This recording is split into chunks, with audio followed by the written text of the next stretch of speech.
Good noon. I will say good morning, but we are right on the cusp of morning and afternoon. Good morning and good afternoon, all at the same time. Welcome to the May Leadership Lecture at the FIU Center for Leadership. I see the participant number is climbing up here, so welcome as you're being let in the room. Thanks for being here with us today. Great to see you. I see we're up to 140. Almost at 140 here. We'll give about 1 minute and we're going to get right started. So as you're coming in to the webcast, I have a question for you, and I ask this every time, but we do want to know, if you can, just put in the chat if you have attended, if this is your first time attending an FIU Center for Leadership webcast event, either a Leading Well or a leadership lecture. Let us know if it's your first time, if you've attended more than once. I see some names already that I recognize, people who've attended many times before. If this is the first time you're here with us, welcome. I know that we have on the registration list, we had folks, just in a quick look, we had folks from Sweden, we had Peru, we had Mexico, we had Cayman Islands, and some other places in the Caribbean.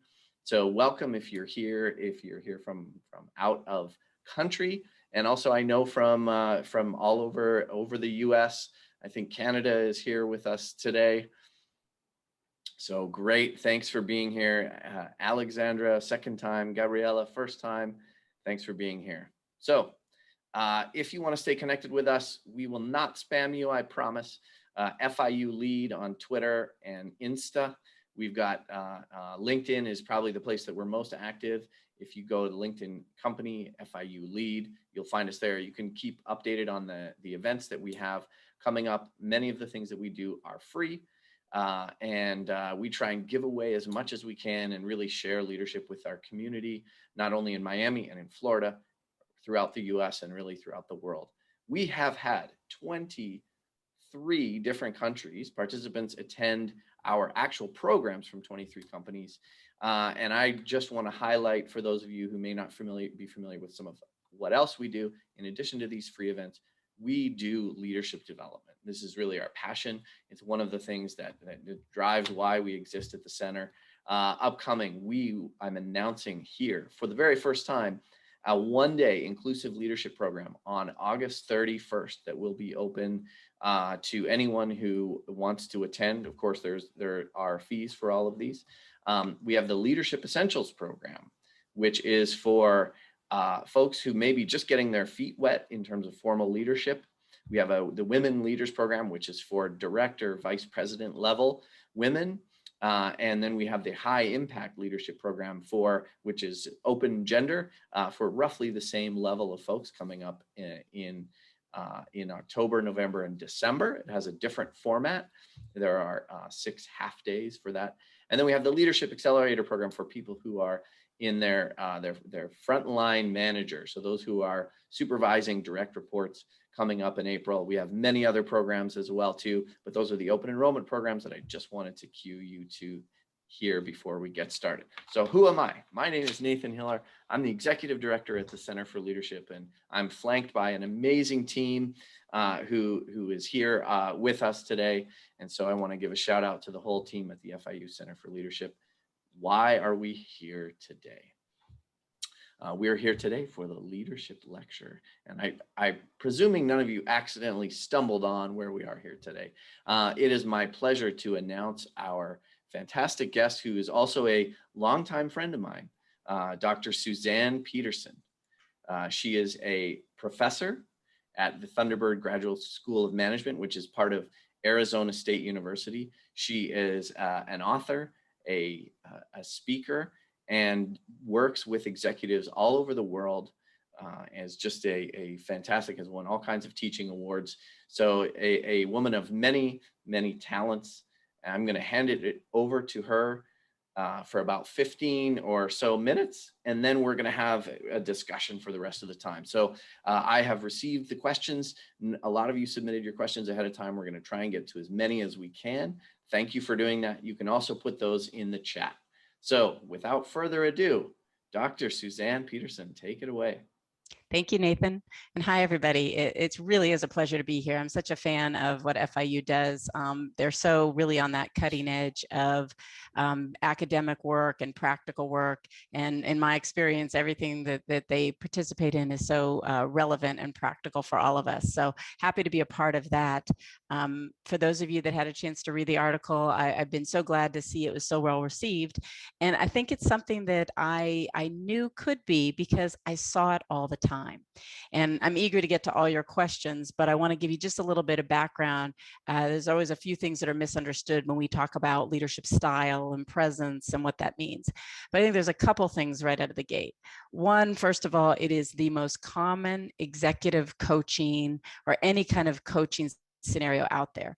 Virtually every client that I work with, that I hear something like this: she's really smart, but he's really technically sound, but really impressive on a certain level, but. And what's always coming next is something stylistic, right? He's really nice, but, or he's really smart, but a little abrasive, difficult to work with, uncollaborative. She's really impressive, but kind of direct. He's technically really good at what he does, but really just doesn't have the influence in the room, a little too passive, a little too nice, if you will. Or same thing, she's really smart and has great ideas, but doesn't voice them, doesn't really have influence, doesn't have a seat at the table.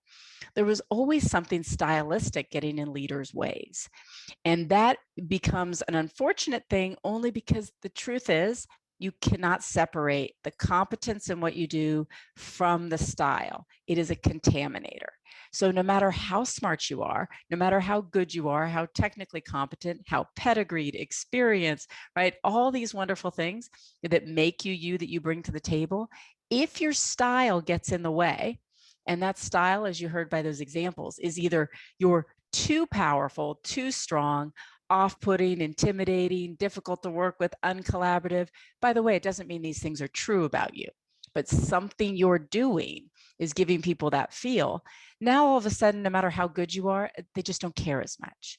Similarly, you could be really, really good at what you do and have all the right things, but people say, we don't know who he is. We don't know who she is. We don't hear from her. Really, ideas are never expressed, not well networked, a little too quiet, too shy, can't put them in front of a certain audience. So therefore, there's something that halts you in your career progression as well. So that's really the first thing, is as much as a lot of us would love to say it shouldn't matter. If I'm good at my job, if I know what I'm doing, I shouldn't have to be evaluated based on these intangibles. However, we know it's the largest contaminator of how good you are. Another way to say it, most of the time I say style contaminates competence. It's going to be a contaminator. And by the way, it can be in the other way too. You all know people who actually aren't as good as you, who are really good stylistically. They manage up beautifully. They speak beautifully. When they speak, people listen. And you're thinking, I had that idea. And yet when I said it, no one listened. So there's all sorts of these things where a great style can help you and a poor style can hurt you. But the good news about it is style is not personality. And hopefully that comes through in the article. And I really want to say that here because we're not going to change who you are. Now, there is some evidence that personality can change slightly over time and over the years. But by and large, we don't usually take on from a development perspective and say, let's try and change everyone's personalities. We consider it largely unchangeable and fairly static. So style is not that. Style is simply a set of behaviors, how you do what you do. So the idea is how you when somebody labels you abrasive, for example, as a coach, I'm not going to go, yeah, be less abrasive. Frankly, that's not that helpful. Maybe they do have sort of an antagonistic personality. Maybe you are a little abrasive, right? That really doesn't matter from a development standpoint. Instead, I'm looking at the specific markers of what does that mean to be abrasive. So what if I came to you instead of saying you need to be less abrasive? And what if I just said, I notice you need to interrupt people less. You constantly don't let them finish their sentences. You're interrupting all the time. Characteristic of abrasiveness, right? Stop interrupting, listen 3 times to every time you jump in and let people finish their sentence. 2, you use I language all the time. I this, I think that, Often people are labeled abrasive that never credit others, never say we, never talk about their team. So kind of watch that.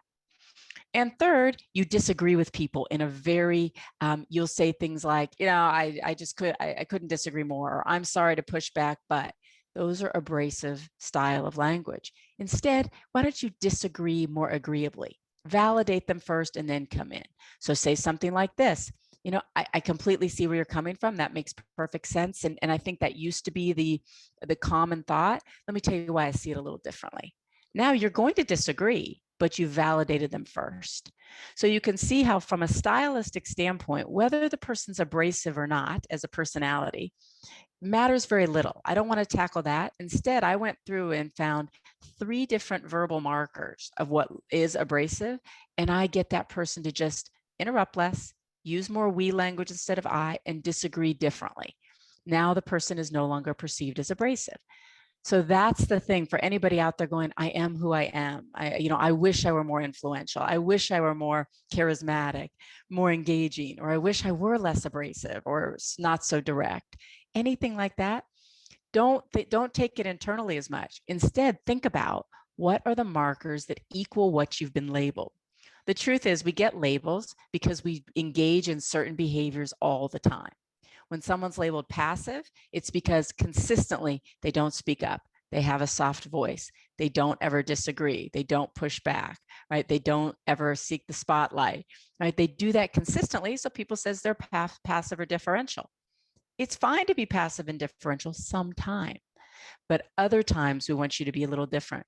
And if it's not personality, there's no reason why it can't change from situation to situation. Number 1 question to ask yourself, enter any situation, how do I want to be seen today?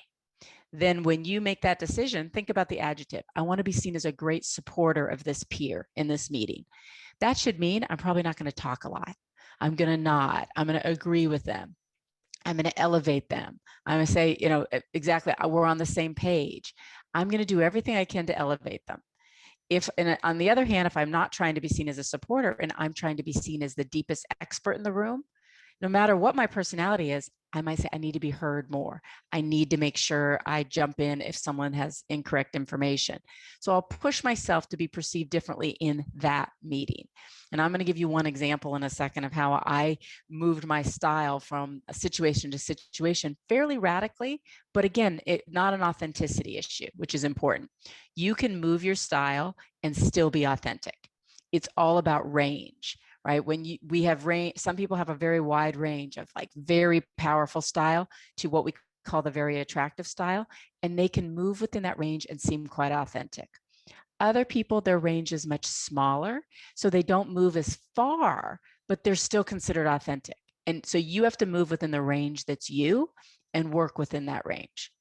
So number 1, style is going to contaminate competence. We have to get it right. Us as messengers need to match the messages we're trying to perceive. 2, it's not personality.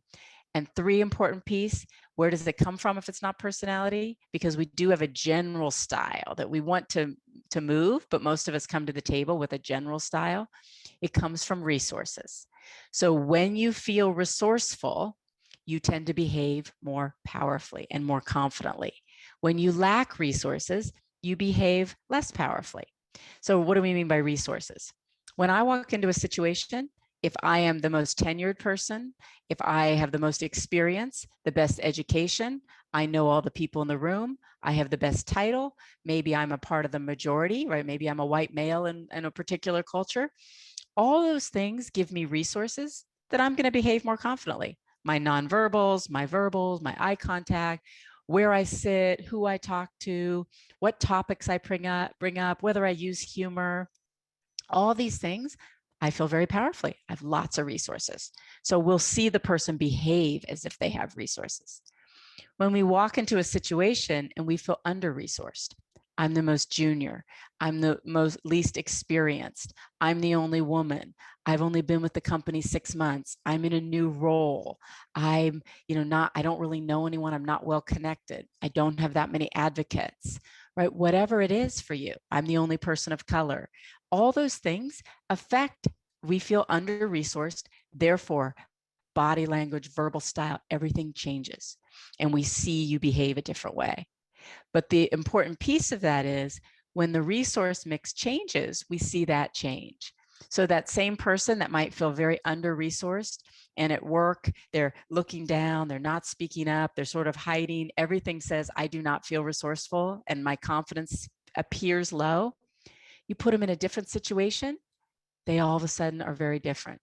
I think about a woman I coach, very lean attractive is what we call it at work, and was not able to really speak up or be much of a voice. And it was constantly hurting her on her reviews that she just was not assertive enough, is really the feedback she was receiving.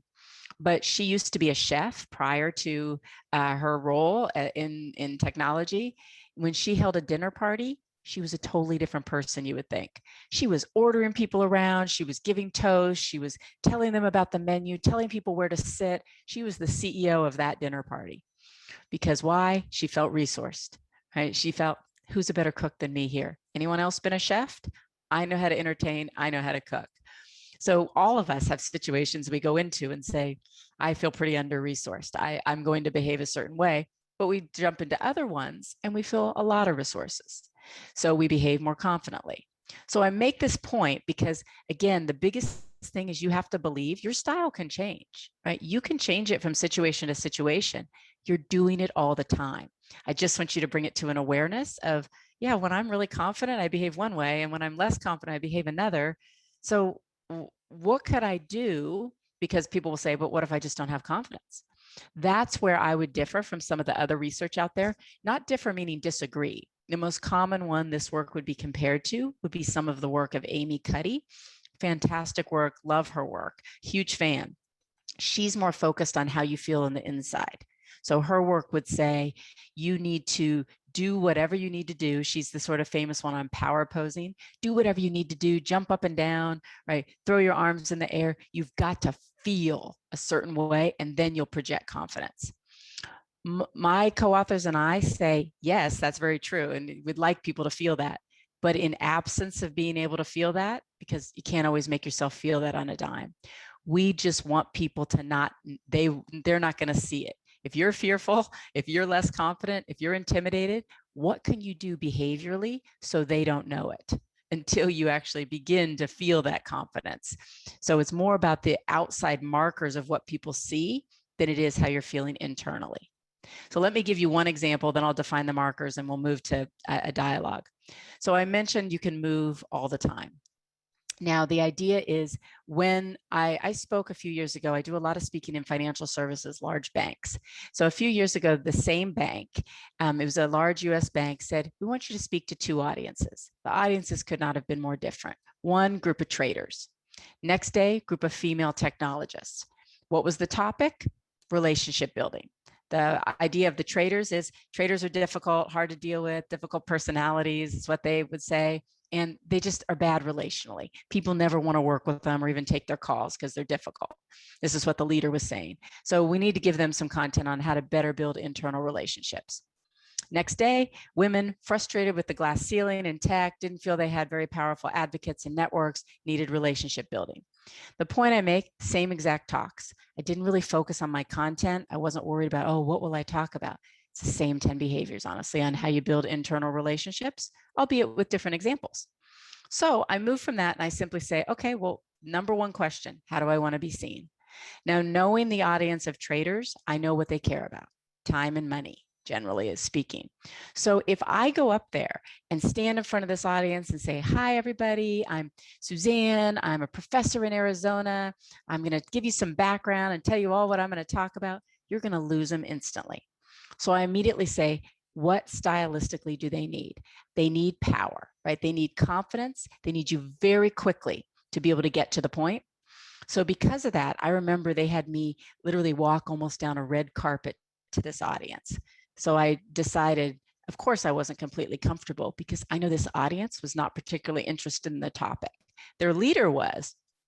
I knew they weren't. They wanted to get back to their trading desks. So knowing that, I said, they've got to find this valuable. I need to get them to really respect and feel this is going to make a difference for them. So I remember one key marker, I dressed really, really formally. I even put my hair back in a really tight bun, kind of like Spanish bun style, because sometimes hair can be an attractive marker in women, meaning not physical attractiveness. It's when women are nervous, sometimes they mess with their hair a little bit, that kind of thing. And so that will make you seem a little less confident. So I pulled the hair back. I had perfect posture, another power marker. I looked him in the eye, another power marker, at least in US culture, walked to the front, turned around and simply said, I have 10 behaviors. In the end, I bet it makes you more money. Let's get started. Number one, like there's no introduction. I said nothing about who I was or what I was doing. I just jumped into it. They loved it. They were taking notes. They were like, great, cool. We're finished 10 minutes early. That was valuable. So that was a choice. The next day, female technologists frustrated. I don't think they want me to walk in the power suit, the severe hairdo, and the eye contact and say, listen, ladies, this is what you need to do, right? I think they'd go, she's out of touch. She doesn't get it. So instead, I sat down at one of the round tables. That was how the room was organized. I wore softer clothing, my hair down, simply just sat there and said, hey, gosh, how can I help? How did I want to be perceived? More as a listener, more as a resource, someone to help. The other one, I'm going to tell you what to do, right? So I didn't become a different person. That's that range I'm talking about. Nobody would have said, I don't even know who she is in that situation. All I did was expand my range of I need to lean powerfully in the first, lean more attractive in the second, and picked a few little behaviors to showcase that still felt authentic to me. And mind you, they have to be authentic to the culture. I'm using some US examples, but using something like eye contact, and this is discussed in the article. Clearly, eye contact is a marker of power around the world, but how it's used is different. Clearly, we wouldn't go in Japan, I wouldn't tell someone, look your manager right in the eye, right? That would be inappropriate use of the marker. So if we have questions on that, I can address them. So this is a way of showing the flex can happen and that style can get in the way. And just to make sure we're crystal clear, because you've heard me, and there's the whole tables in the article, but a power marker and an attractive marker. Power markers can be fantastically good. When you are considered high power and it's working for you, these are the labels you get. Dynamic, engaging, poised, high gravitas, charismatic, dynamic, influence, a leader, a visionary, articulate, so smart. Right? When power is working, you get all these attributions. When power doesn't work for you, when you've gone the wrong way with it, intimidating, unrelational, abrasive, aggressive, off-putting, uncollaborative, unlikable, difficult. So power can be really good and power can be really bad, depending upon how it's used. We all know those people that we're like, do not want to be around them, right? And what that means, they're using power markers that you do not like. There's also people you're really drawn to. You might even be a little intimidated by them, but you're kind of in awe of them. That's power working for you. Now, attractive, the term, nobody loves the term because it seems like it implies something physical, but it comes from communications theory. And attractive, another word for it is approachable. How approachable are you? When attractive is working for you, people like the lean attractive, they say, great mentor, great partner, very collaborative, great teammate, someone I want to be around, somebody who I listen to, someone who I follow, someone who inspires me. Really good stuff on the lean attractive. When lean attractive, and when I say lean, I mean like leaning toward the attractive side or leaning powerfully. When you goes too far, weak, passive, deferential, not a leader, somebody who's not ever heard in the conversation, ignored, boring, different things like that can be considered those same attributions. Sorry, my dog.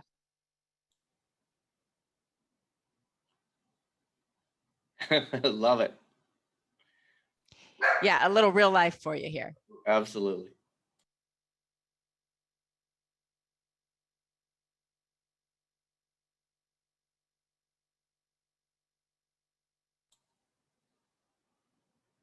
So for those of you who are, I see a few of you have asked about the article we're referencing. So a lot of, just as kind of backdrop here, a lot of what Dr. Peterson's work has been, so in her work with executives all over, led to trying to distill some of what she sees in an actual article. And so that was published in December, in the December issue of Harvard Business Review, and has really made a huge splash, and has garnered a lot of interest. And I think, just as you're coming back here online, Suzanne, that there is in the works now, do I understand, a book related to this as well? So there was so much interest, they said, hey, can you write something further on this?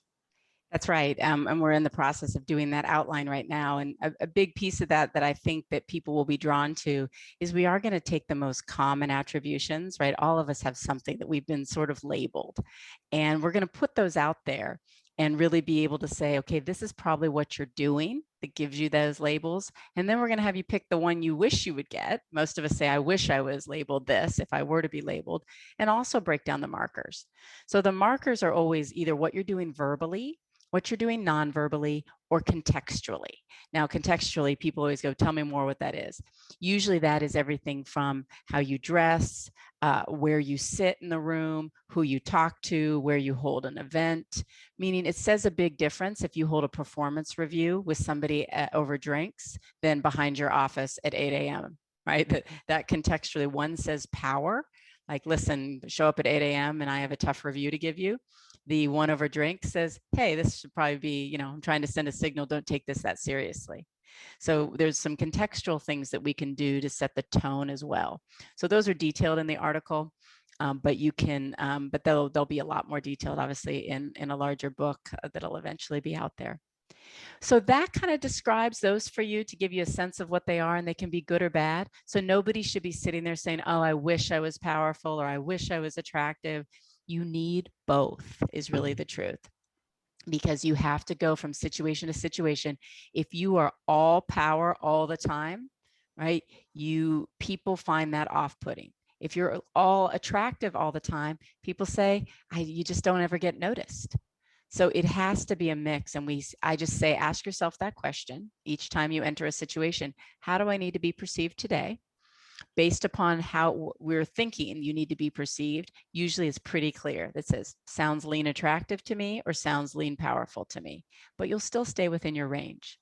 So I'm sure we have lots of questions. We'll let Nathan open it up, and then I know that you're coming through the chat too, and he can help with it in there as well. Yeah, great. And my apologies in advance to those of you. If we don't get to your question, we have a bunch that were submitted ahead of time. And a lot of them, actually, it turns out that you've talked about it in one way or another. But I want to maybe pick up, and maybe this will be a way to get into a further discussion of some of the things that I heard that I think are really important for that maybe we often get wrong, right? So I love this idea of pre-planning, right? So I think that when we are, and it's not that we need to be doing this every moment of every day, but that when we are in important kinds of situations, we need to be planning for, okay, so what is it that I want to convey? I think that's really great. And I just, maybe this is why we're friends, and this, but I love this idea of the behaviors. And I think this is what gets me passionate about leadership and leadership development, is that what people get wrong when they think about leadership is they think of it as as something that you either have or you don't, or what then they get confused by is that in the end, a lot of it most centrally comes down to specific behaviors. And so it would be one thing to say, well, I need to be seen as more assertive, but where people go wrong is actually recognizing that there are specific behaviors they can do that are very doable, that can start to shift that, right? And so when you think about trying to change or get better as a leader, and you sort of, well, I want to be better at communication, or I want to be seen as more strategic. I mean, I wouldn't even know, no wonder people have a hard time making a change and getting better, because they have no idea where do you even start. And I think one of the powers of what you're saying. And by the way, for those of you who look at the article, I just want to mention this. There is a few call out boxes that are tables that are kind of hidden. They don't show if you're seeing it online. If you're looking at it online, it's easy to kind of miss them. And so make sure you see there's like a little arrow, just a little bit of a word, because I've sent this article to a number of people who've missed that, and I've had to highlight it for them. Yeah, we what were I love is frustrated that by you're that giving too. what's that? Oh, did you? We were frustrated by that too. I mean, obviously, if you purchase the article, you get them all, but you know. But I love it. It's you're giving specific examples of behaviors, and I think that's where the gold is, and that's where we see when we help leaders get better. And that sounds like also what you're seeing is that it really comes down to specific behaviors and experimenting with them, right? So one of the questions that I want to approach with you is, what do you do when you are trying to shift your style, or what do you do when your audience, whatever that might be in a meeting or like whatever, is not ready for the style that you are conveying, right? I mean, so they're not used to you being a certain way. They might actually react negatively to you all of a sudden becoming more assertive. Is this like a process that we have to kind of train people and ourselves about what to expect from us? Or can we immediately switch and become different? What does that look like? Yeah, it really is a progression. And first, I love what you said, because I think one of the most common phrases I always say to people who really want to be leaders is, leadership is not who you are, it's what you do. And we can change what you do. And so anybody can lead, and depending upon their context. But this one that Nathan brings up is important. You really don't want to go, oh, I love these markers, I'm going to try these 5 things, then people will see assertiveness. It is too much. It becomes overpowering. And that's where you start to be labeled inauthentic. Like they say, I can see Nathan's trying to be assertive. Like, he spoke up 14 times, interrupted people. He was, like pounding his fists on the, like, he was weird. Right. So then we're afraid to do it because of the change. So instead, we really will say at the beginning, we just want you to do one thing. No joke. This one woman who was the only senior woman in an insurance company, that's got a very militaristic background to it. And it was all men. She's very smart. She's actually not really too powerful or too attractive. She's fairly blended in the middle, but she still wasn't getting heard. All we had her do was wear a red jacket. She wasn't terribly comfortable with it, but we decided to do one marker of power, because a bright color like that, right? Mostly you wouldn't tell men to wear a red jacket, but with women, they can go in, and it really stood out, right? And she was, all of a sudden, I said, I just want you to sit a little closer to a more powerful person. She usually would sit with her peers. I said, sit a little closer to the power center and just wear the red jacket. Not too worried if you say that much this particular meeting. But it was enough that people would sort of look at her and go, well, what do you think? She just stood out more. So it's got to be small at the beginning, and then you add to them. And that's even great. I think that's not even something that most of us are not even thinking about, right? Like if you're in a key meeting, like, where are you sitting? Yeah. Like, who are you sitting by? And again, this isn't all like a chess game, and this can feel strange if this isn't how you're wired. But if you start to kind of say, hey, wait a second, let me just try this out and see what happens, it can really make a difference. One of the things that I love, that our the former co-director at the center with me was Dr. Myra Beers, that she often taught the other females on our staff, particularly those who were short, like, do not sit in a short chair. Because sometimes when you walk into a room, the chairs have been adjusted, they have the gas lever on them. Raise it up to the highest that you can, particularly if you're shorter, because you sort of scan the table, and there's someone, and this would apply to men of course as well, right? But you don't want to be like the sore thumb that looks physically has a lower presence, because you're not going to be taken as seriously. And it's these subtle, small little cues that they compound, don't they? Yes.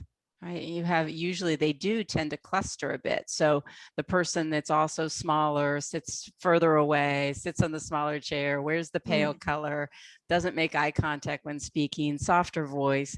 Often they all go together. But just because even if I see 5 or 6 markers, I'm not going to say change all of them in the next meeting. It's too big of a shift. But you might say different chair, different seat, arrive a little earlier so you're already in conversation with different people. This is for those that will say, I really want to get promoted. I've been passed over a couple times. And usually, there can be a lot of things going on, but I'll say, well, if you want to get to the next level, you need to behave at the next level. Why don't you try not having any slides at your next presentation? Because none of the people at the next level use slides, but everyone at your level does. Well, this terrifies them because this means you're going to have to be really good and succinct conversationally, but you're going to show that you're less intimidated and you don't need that crutch. So let's practice how you're going to go in very succinctly, talk through your points and your headlines, no slides. That would be another contextual marker that shows more power, whereas attractiveness would hold on to the slides longer. That's great. I can see how this book is going to be great. I'm like, it's like a shameless plug for a book that doesn't even exist. I know. But it's not it's not yet.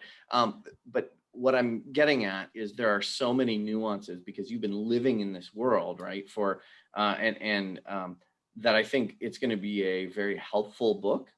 And these ideas are very helpful for people who don't have access to one-on-one with you, right? Because there are so many of these things. Just as you're talking, I'm like, I've never thought of that before, right? So I think it's it's really fantastic. So how do can you think of do you have any famous examples of people who kind of do this well, or maybe people who do it horribly? I don't know. Maybe that's why they're not famous. I don't know. Well, yeah. And the truth is, what we're all going for, this elusive idea of executive presence, when it's talked about, to me, it's still a little elusive. They'll say, well, you have gravitas. So what does that look like? Oh, it's how you communicate. But nobody breaks it down enough to go, I get it. It's how I communicate and it's how I dress or it's how I, but nobody's made it, I think, extremely actionable. But when you talk about what presence really is, at least in this framework, it is powerful enough to be listened to, attractive enough to be followed. Right. So we all would like that, right? Step into any situation and have enough power markers that people want to listen to you, but have enough attractive markers that people want to follow you, listen to you in a different way, be drawn to you, not find you off-putting. So when we see people with their, we call it the blended style, right? You can have a power style, an attractive style, or a really blended style. That blended style really is executive presence. And a good example of this, I think, is Oprah Winfrey. Right? Almost everybody knows her. But think about it. She has a lot of power markers. I mean, she's very articulate. Mm-hmm. She is very commanding. She's obviously a businesswoman. There's so much about her that when she speaks, the world listens. But she's shared her whole life story, her vulnerability. You want to sit on a couch and have wine with her. She talks about her best friend all the time. Her partner in life, she talks about. She keeps this openness and warmth that you go, I'm drawn to her. How can you not like her? But like, whoa, when she speaks, I'm going to listen.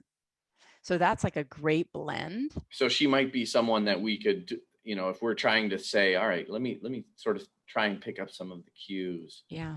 And one of the ones that comes to mind too, as I'm thinking through, is that for many people, at the end of they're asking a lot of questions, or they're making a lot of statements where they go up at the end. How much does that hurt someone when they sort of have that passive style? Yeah, in this one you do see in women a little bit more, but that up talk at the end or ending with it sounds like a question, as well as hedgers and qualifiers. Meaning, I think maybe we could do that. Right? There's a little both. I think maybe we could do that. Doesn't sound very confident. As the up kind of question at the end. This would be a verbal marker of style that usually what happens is the audience who's listening says, doesn't seem confident. And if you're not confident in your own message, I'm not going to be confident in your message. So therefore you get tuned out. And someone I was working with not that long ago came across as excessively assertive. Mm-hmm. And just having him think about the qualifiers in certain key meetings, right, changed a lot. In other words, so then he put in well, what would happen if we were to think about this way, rather That's than right. saying, That's here's right. what we need to do. Right. And like, you make the same point, but he didn't realize the uh, uh, uh, the damage that was sort Right. of being Too caused strong. for in terms of interpersonal relationships. So it's interesting. It's not just how do I you might in some cases want to put those in, and in some cases you might want to take them out. Right. And again, we're talking here with gender. We've been talking a little bit about gender, but of course this is it isn't just that men tend to be more assertive. I mean, maybe that's the case, and women tend to have more of the attractiveness markers. But can you talk to us a little bit about that? And then I want to get into students. For those who are just kind of entering the job market, we have an amazing group of people on this call, all the way from senior executives including folks at FIU and students. So shout out to the students. I want to get to a question for you after that. So let's talk maybe a little bit about gender, and I'd love to hear your thoughts on what can you do if you're just kind of entering the workforce, or if you're in interviews or things like that. Yes, and when it comes to the gender piece, it's usually, if we go to women in particular, they're going to get two attributions when style goes awry. One is the one Nathan mentioned.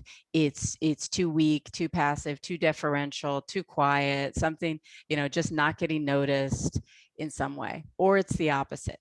Too strong, too powerful, off-putting, aggressive, right? Women are often frustrated by, if I disagree, then I'm, this aggressive, sharp-elbowed woman. But the men can disagree and it's no problem, right? And so they have a hard time saying, how can I be who I am but not be labeled as aggressive or abrasive in some way? And similarly, they have the opposite, which is they want to take it up a notch, but they're feeling under-resourced in some way. So the most important thing is giving people the realm of authenticity, because again, we want to bring diversity. We're not trying to bring like, this is the style for this organization, or this is the style that you need to have in business. That would be incorrect and go against everything else we're trying to do these days, right? To create diversity in everything. But to say, absolutely, you should be able to disagree. But when you disagree in that way, you're going to be labeled. So let's get you to disagree differently. Or when you just nod and never disagree, people are going to think you don't have an opinion. Could I get you to speak up once in the meeting, right? Not 5 times, but 1 time. Maybe early on you make a point. And could we have you take the qualifiers out for that person so that you sound very confident with your statement? So we're always just trying to say, I understand what you're trying to achieve and who you are. We want to keep that, but just small little style flex within there.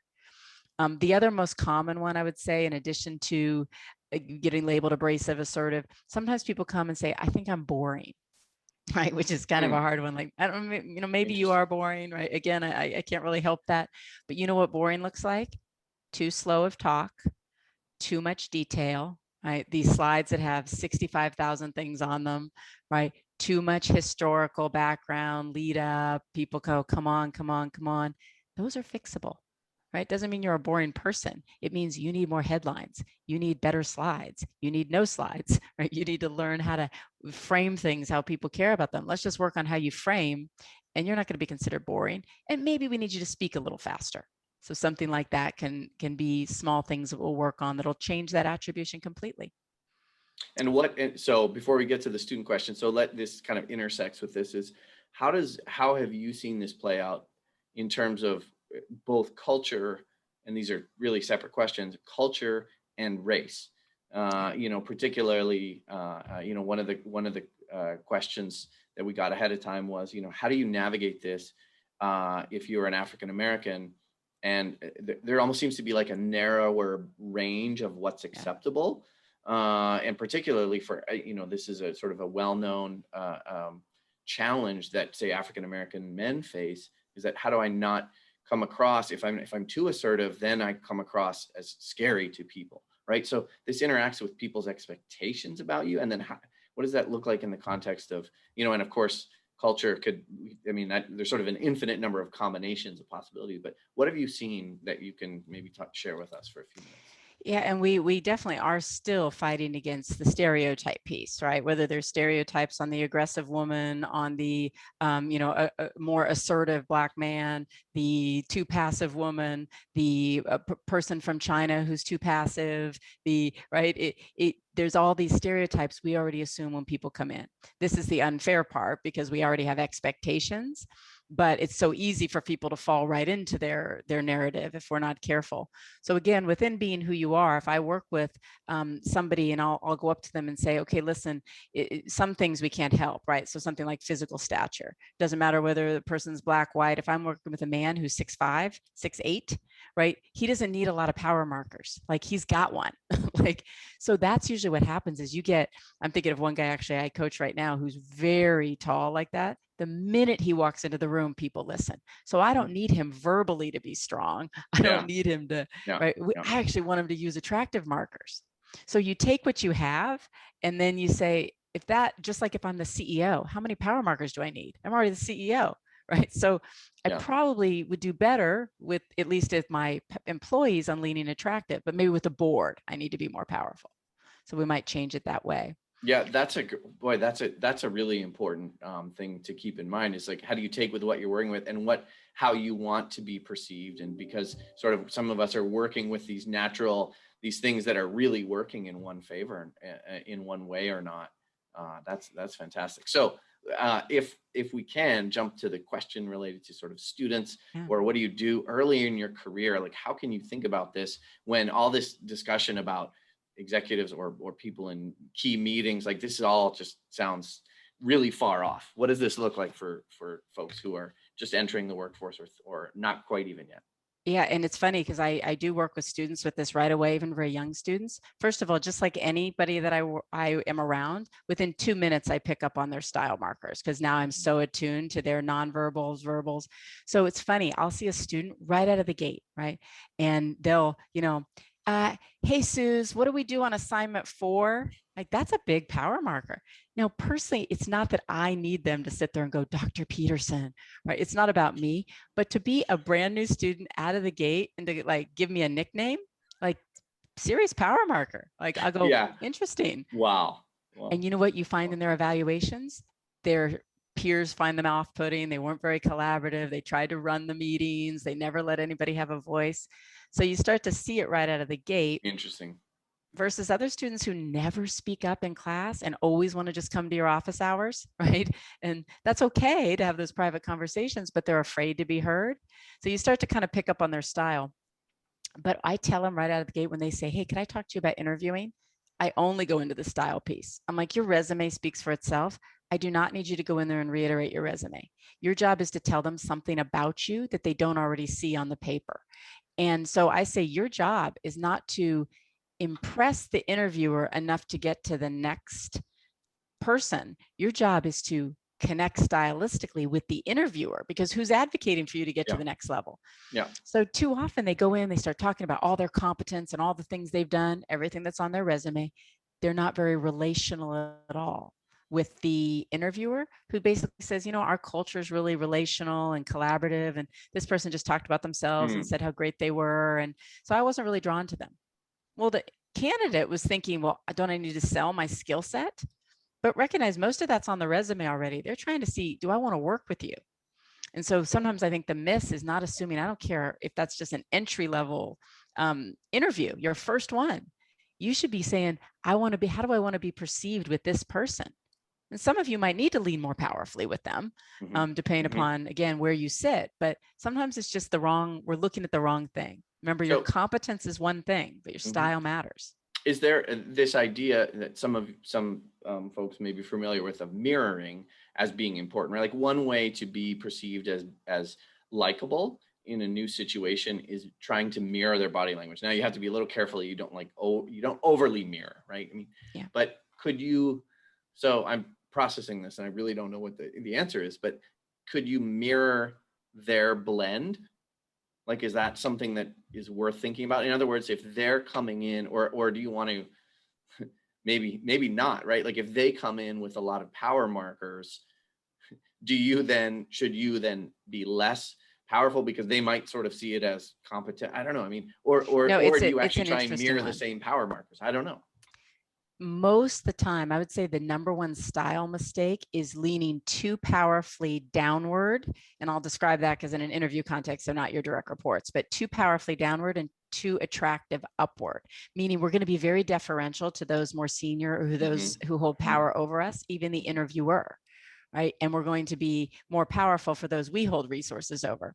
So what's interesting is sometimes I'm taking someone in the work contest and saying, you actually need to lean a little more powerfully or your boss isn't going to listen to you. You're too deferential to your boss. Now, within reason, of course.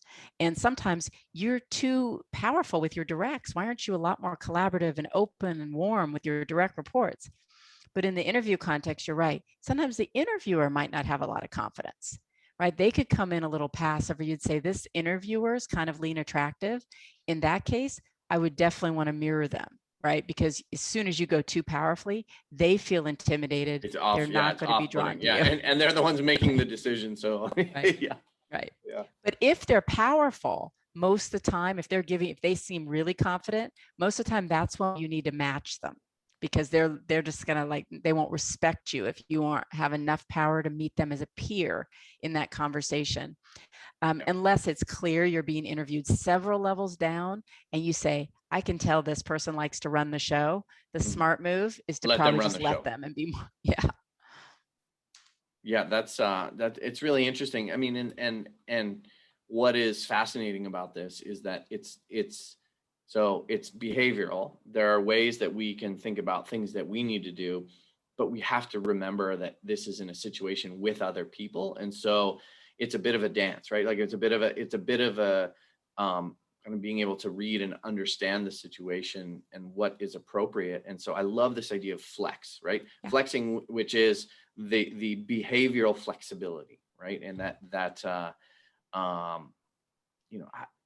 boy, the best leaders have behavioral flexibility, have more tools in their toolkit, have more ability to exercise a broad range of skills and behaviors. And the ones who, the saying that some of you might be familiar with, to someone with a hammer, the whole world is a nail. In other words, I've got this hammer, let me go nail stuff. I've got this tool, let me overuse that single tool that I've got, or I've got this thing and it's great.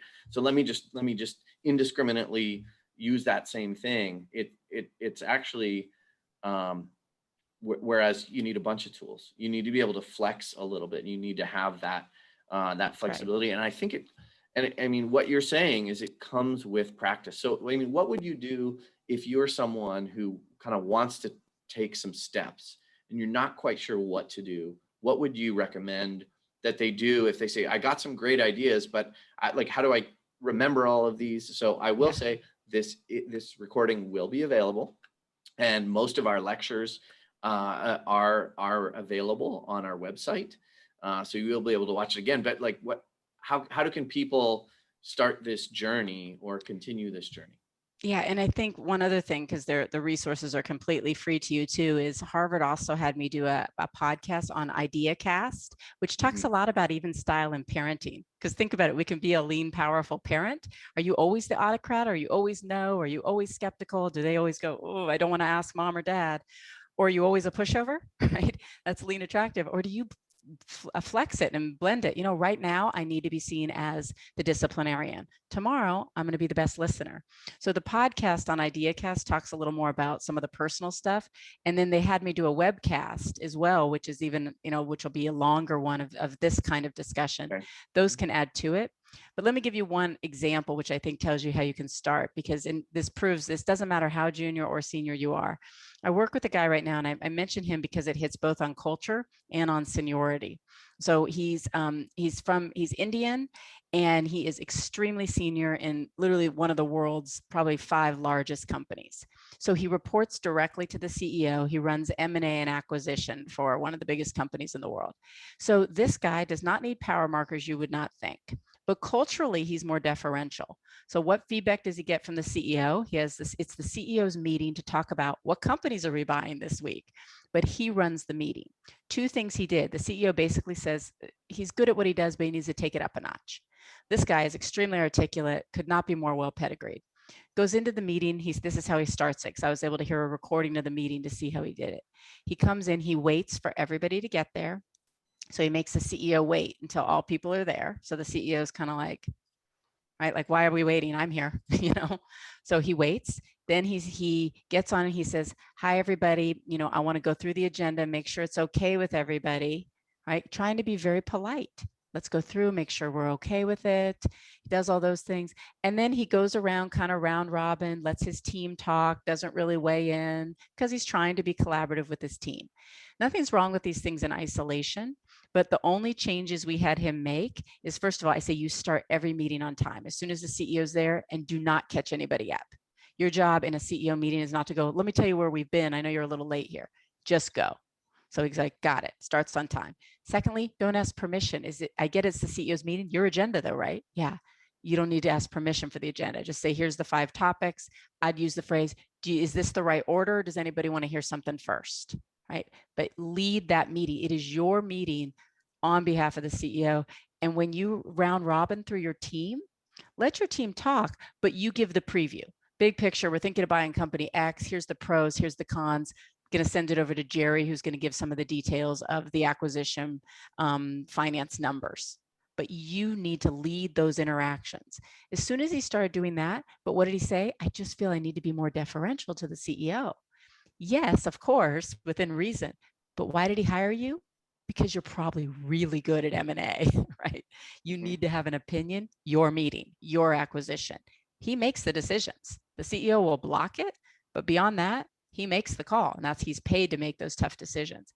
So now this guy is like, they love him. He's perfectly blended. All he did was change his meeting style a little bit. So that's a really good one of just trying a few things. I love it. I love it. And there are some, if we can get to sort of one last question here, we have 4 minutes remaining. And this came up in a few different ways. I just saw Katie. Shout out to Katie. Thank you for your question. But it relates to 2 other questions that we've received. One, and they're around this idea of how do you deal with others who are like a boss who's too aggressive? I mean, who's too assertive, who has too many, and like just kind of runs over all over the team. I don't know if you have any thoughts on that. Yeah, mostly if the boss overall just has a very powerful style, the last thing that you can do is tell your boss what style he or she should have. So you're better off generally leaning more attractive with that type, except every once in a while when you have an idea, sometimes those powerful people, they're really powerful, but nobody's ever had the courage to tell them the truth. Nobody's had the courage to say, I don't think that's the right idea. They're actually looking for, could anybody do this? So I would do it very, measure and very intentionally and in low risk situations. But maybe every once in a while, your only power flex, generally you listen, but every once in a while you come in and just say, I'm not sure I agree with that. Now, if they immediately, well, that's what we're doing, right?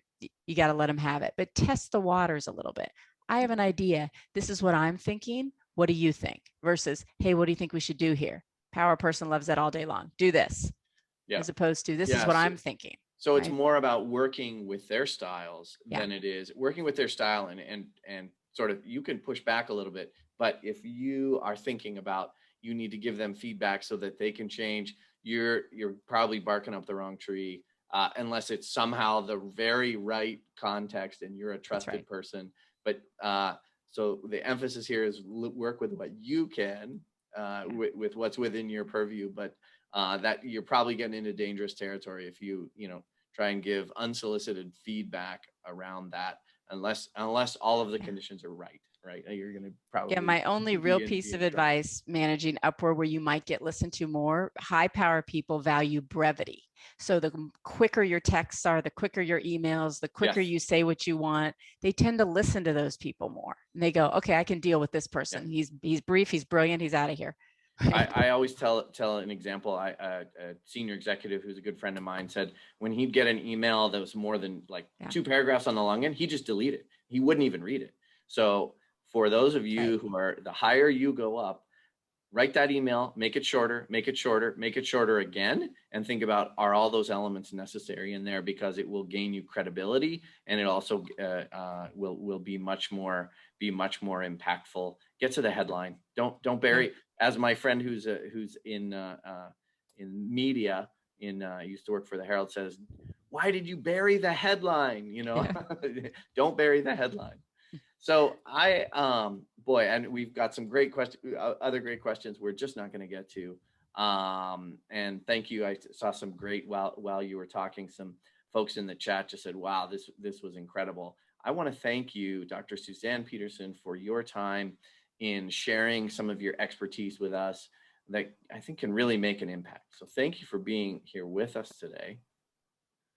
Yeah, you're welcome. And thanks so much for having me. It went by fast. It was a fun hour. And please follow up with me. If anybody has a specific question, you can get my email. I'm easy to find. I'm happy to answer anything specifically offline. I mean, that's what we're here for. So you reach out. It's informal, no charge, of course, right? I just mean, I'm always welcoming the discussion. Yeah, you may regret getting flooded with email. No, but thank you very much for that. I want to just highlight that this idea of presence is key in a lot of our programs. And so we have a few different sessions, and people who sometimes attend our programs, depending which program it is, actually have a chance to have anywhere between 1 and 3 sessions with an executive coach where they can actually explore some of this too. But I think you've really advanced the conversation on this for professional coaches and those who do leadership development. I want to thank you for your great work, and thank you all for being here with us today. Thank you for joining us. I saw Belize. It said Belize was here in the house, and I'm sure there's many other countries and some fantastic companies. Thank you for being here and spending your valuable time here with us today. Have a fantastic rest of your day and rest of your week, and we look forward to seeing you again. Bye, everybody. Bye-bye.